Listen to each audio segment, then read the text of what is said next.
Hello, so here we are, we're still at sleep school. It's day 3 or morning 3, and we've been here for 2 nights. I thought I'd do a quick rundown of what we've been up to and how we've been going. So our first night here, I'm not going to talk about day sleeps because our baby's always been fine with day sleeps. He goes down awake but tired, and puts himself to sleep and can put himself to sleep in between sleep cycles as well. So his day sleeps have generally been okay. Night sleeps have been another matter. He's been waking up to 7 times a night, so that's been a bit difficult to deal with. First night we were here, he went down at 6 o'clock, which is super early for us. Usually at home we're trying to get everybody bathed and fed and bedded around the same time, which means once the bloke gets home from work, the next 2 hours or so are consumed by all that stuff.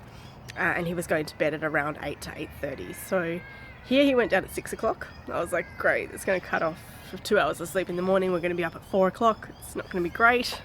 But so he went down at 6. He woke up for the first time, I think at around 8:30, and he settled himself back to sleep. The second time he woke up was around 9:30 or thereabouts, and we tried some settling techniques, but it was close to when he was going to be fed anyway. So after those didn't work, we decided to just feed him and pop him back into bed. Then he went to sleep for another 2 hours and woke up at around 20 past 12. And the fun really started then, because we spent probably close to 2 hours trying to resettle him without feeding to get him through to the next.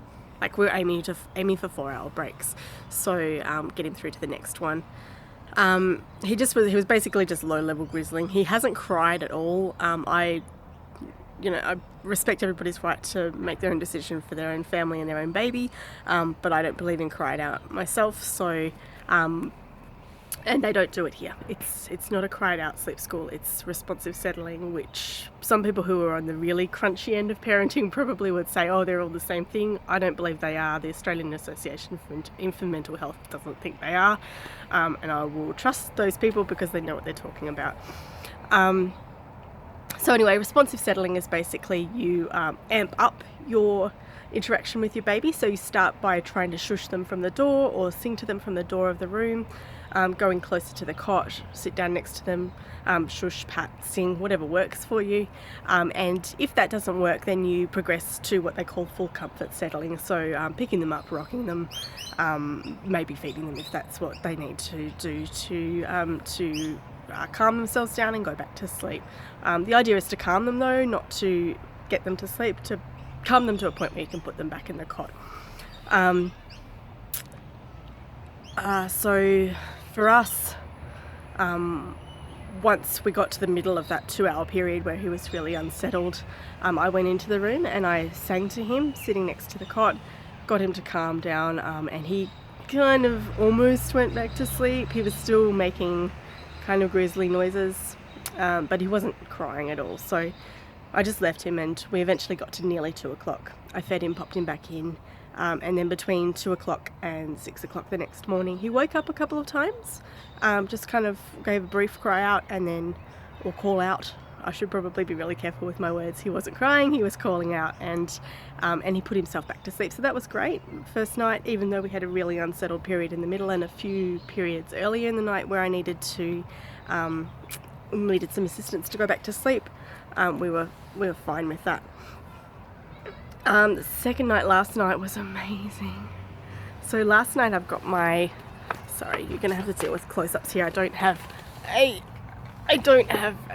tripod or anything for my phone here. So this is our running chart of what was going on last night. So again, he went to sleep quite early, about 6 o'clock. We put him into the cot at 6:15. He went through to 10:15 without making any noise. He was settling himself back to sleep without calling out or crying out or needing assistance. Popped him back into the cot. He went through to what I thought was about 1:30 in the morning. So I was like, oh, it's 45 minutes or so till he's due for another feed. And he was making a noise that he'd made the previous night when, I didn't mention it, but he got stuck across the cot. So babies that are starting to move around a lot, some people will probably be familiar with them getting themselves into positions that they can't easily get themselves out of. That was impinging his ability to go back to sleep. So I went in and I moved him, and that made him annoyed. He was like, well, why aren't you feeding me?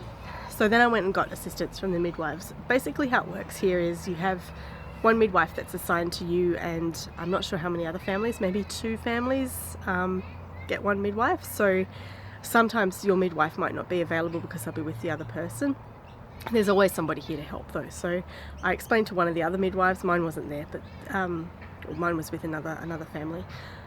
Explained to one of the other midwives what had happened, and she talked to one of her colleagues. They looked at my chart, and her colleague said to me, "Oh, but it's been nearly 4.5 hours since he was last fed." And I looked at the clock and I was like, oh, it's actually, I think it was like 20 to 3, not 20 to 2 like I thought it was. So clearly my my sleep deprived state has impinged my ability to do simple arithmetic. So I felt a bit silly, went laughing off down the corridor and fed him. He'd actually settled down, but I thought I'll feed him anyway. He'll probably be awake again soon in any case. So fed him, put him back in the cot, sort of awake-ish, and he then slept through with no fussing until just after 6 o'clock this morning. So that was really great. I gave him another feed then because I figured he'd been in the cot for nearly 12 hours. So fed him, and he just came into bed next to me, and we just dozed for a little while and got up for the day at about 20 to 7. So we've had breakfast, we've been for a walk up to the curtain shops, which are really close here, which is fantastic. There's really good coffee at Red Brick, one of my local coffee haunts at the best of times, but it's really good to have that on tap at the moment. So we've done that and come back. He's had a quick top up breastfeed, and he's now in his cot and he's sleeping again. So he's having his first sleep of the day, and hopefully that'll be for around an hour and a half. We'll see how we go from there. Anyway, I will update with more later on.